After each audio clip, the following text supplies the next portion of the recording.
When I give people my card with my YouTube sort of reference on it, you know, and they say, "Oh, why? What's that about?" And I'm stumped because I don't know how to. But in a sense, what I would almost like to say is, "I'm come that you might have life, and have it more abundantly."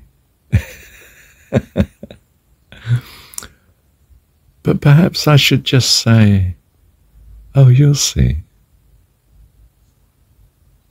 And then, of course, if God is drawing them to it, which is what I hope, of course, if that's what God wants, then that's what will be. And if not, well, that's fine. That's what God wants.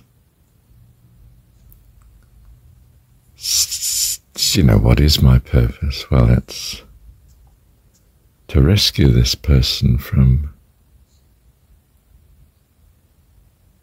what they might otherwise be coping with, or not coping with. But even coping with, but not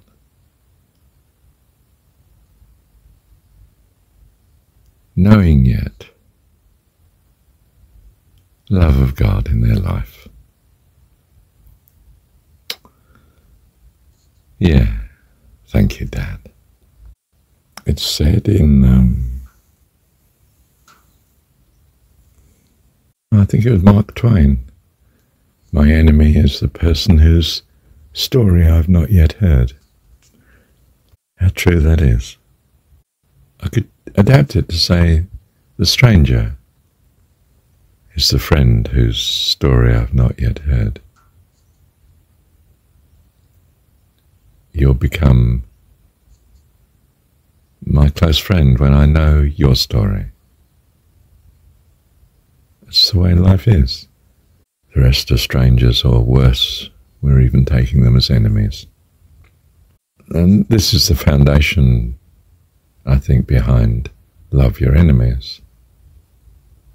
Because if you knew the full story, their story, you'd love them.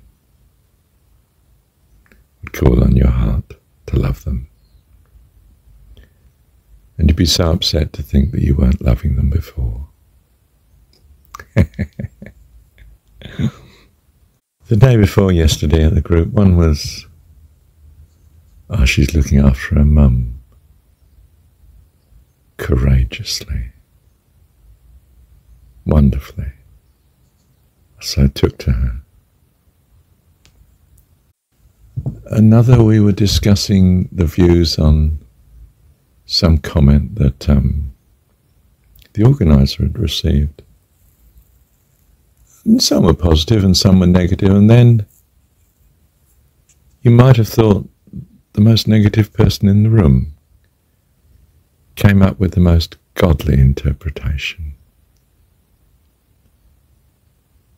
And I was absolutely spellbound for a moment with how lovely that person is, in fact.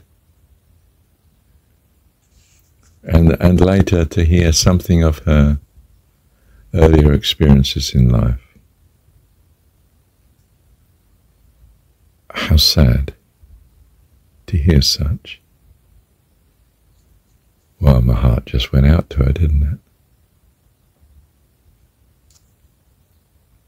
Others there, but two, I know their past circumstances. I already feel well disposed towards them, to say the least. One who just loves her handicapped kiddie. Another who's losing her family fast.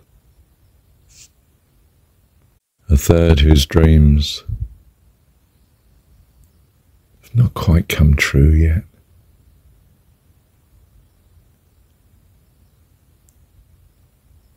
Sad losses. And another who's coping with change that's very hard to cope with. I'm come that you might have life and have it more abundantly. And I'm blessed with having an equivalent burden, if you like, to cope with. For we are all blessed with a driving need for the continual awareness of our Heavenly Dad. And it is this that I understand is what we need for our eternal blessing. So I thank our Heavenly Dad for things exactly the way He has them. Love you, Dad. Love you, Dad. Thank you, Dad. I walk beside you through the world today, where trees and leaves and flowers line your way. I'll speak into your heart.